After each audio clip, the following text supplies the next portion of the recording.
So I feel like I have failed, but have I really, or am I just dramatizing it in my head that I have failed in 2023? I've made a video earlier this year, kind of at the start of 2023, saying the things that I'd like to achieve in terms of my running goals, and I kind of went through a few things that I would like to have been able to do by the end of this year. So I'm doing a recap video based on those goals that I mentioned earlier this year, and at the moment, to me, I feel like I have failed. I have failed my goals and I've not achieved the things that I wanted to achieve. But I don't think it's actually that bad. So one of the goals was actually to run a 5k in less than 30 minutes, which I did actually do just about. I've only really tried to do it once, and that was back in, I think, February time this year. So I did it in 29 minutes and 38 seconds. So it is under 30 minutes. I mean, it's not a fast 5k, and I've not attempted to run it any faster since then, but I have managed to tick that off. I wanted to run a sub 30 5k and I did. So that's a tick. I managed to do that one. The second one is the fail. I really wanted to run a sub 1 hour 10k kind of this year, and I did really kind of try and aim to do that, but things kind of just happen in life sometimes. There were a few months kind of this year that I wasn't really focusing on running. I basically had to move, and because of that move I ended up having to find another job. So there were a few months this year that I just felt like everything was turned upside down. In my mind, everything was falling apart, and then it was emotionally and mentally really difficult at that time, and everything was just, yeah, running was just pushed aside. I did still go out for runs because that kind of helped me get through things, but in terms of hitting goals and doing actual proper training to run faster wasn't just priority at the time. And yeah, things just happen, and sometimes life just happens, and yeah, I got through it, and now I'm in a different place, a different job, and yeah, things are kind of a bit back to normal now. So the sub 1 hour 10k is a fail this year, but during that video I did say anything faster than 1 hour 6 minutes would be really, really good.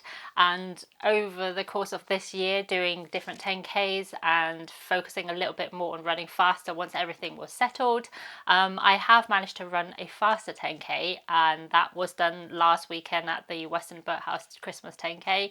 I managed to run a 1 hour and 53 second 10k.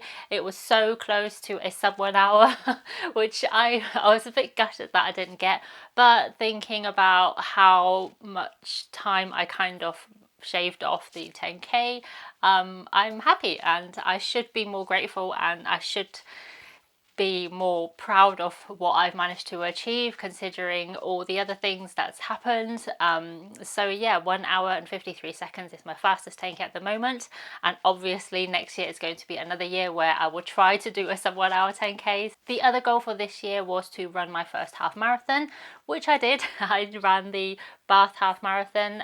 It was a very special half marathon that I've always wanted to run, and I ran it in 2 hours and 33 minutes, I think, and a few seconds.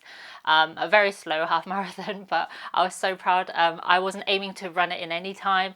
I took it very slow, and I just wanted to finish. That was the goal. I just wanted to complete a half marathon, and I did. So that's a big tick for this year. And there were a couple of aims that I wanted to achieve this year.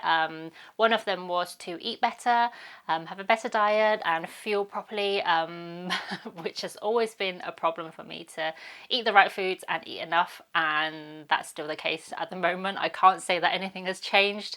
I'm just really bad at eating well and eating properly, and yeah, so that's another fail in terms of my aim for this year. So that didn't really work out. I don't even have a reason or excuse. It's just I'm just not good at it, and I really struggle. So yeah, that's me.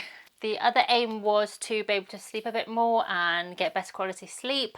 I wouldn't necessarily say it's been better quality, but I have really tried to go to bed earlier this year, towards the later months of this year, and really try to get a bit more sleep, a bit more rest. I've very consciously not used my phone in bed before I try to go to sleep. I've been kind of reading on my Kindle instead. Yeah, that's just been something I've really tried to change a bit, and I do find that I have managed to sleep a bit more, or just have a little bit more rest time just by going to bed quite a lot earlier and giving myself time to kind of wind down and then fall asleep. And then there's just a better chance of getting more sleep if I'm in bed for longer, if that makes any sense. Whereas before I would go to bed really late, and even if I fell asleep as soon as I got to bed, it will still only be 6 hours, 5 hours. I don't know how sustainable it is for me, because I always feel like there's never enough time to do all the things I want to do. So for me, staying up and doing that extra thing and being able to achieve that one more thing before I go to bed is always, it always feels like priority to me. I always end up going to bed late for that reason, just because I feel like there's so much more I can do and there's just not enough time. But yeah, I will do my best to carry on with trying to sleep more, because I feel like it makes such a big difference to my energy levels and how much it can affect kind of my running and how I feel when I'm on my runs. I kind of half tick that off, I would say, because it's only recently that I've managed to sleep a little bit more, but like I say, I don't know how long I can keep that up, because I feel like it is quite a lot of effort for me to try and do that, but I know it's important for me, so yeah. So that's my little recap of the year, and going through some of the failed goals and some of the achievements for the year. Some of them I'm very proud of, and I feel like it's a big achievement for me, but some other ones I feel like I could do better. I know I shouldn't be so hard on myself. I know I've come a long way in terms of like my 10k times and being able to run my first half marathon. I should be really proud. But equally, I know I'm not someone who just settles for, yeah, that's good enough, because I feel like there's always room for improvement. I can always do better. I can always push harder.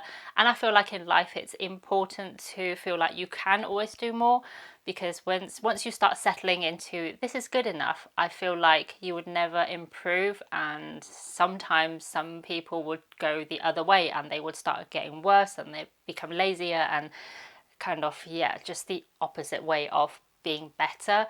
So I always try to not be too content. And I think I'm just naturally someone who always feels like I'm not good enough at anything. So yeah, that's just me. For me, whenever I look at kind of like the current month or the current 3 months, I feel like I've not gone anywhere. I've even gone backwards. I'm not doing well. I'm struggling. But then now in December, looking back at the goals I had at the start of the year actually made me realize I have actually come quite far and I have achieved a lot of things, that I just need to remind myself that things take time sometimes, and if you want to get better, it's being consistent at something and doing it over a long period of time.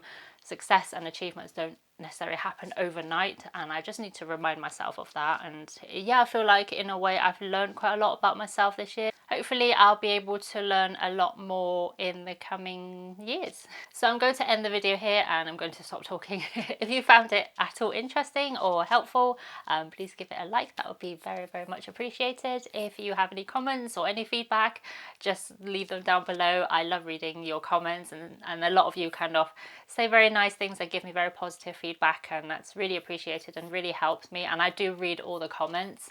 So yeah, thank you so much for watching, and I'll see you on my next video. Bye!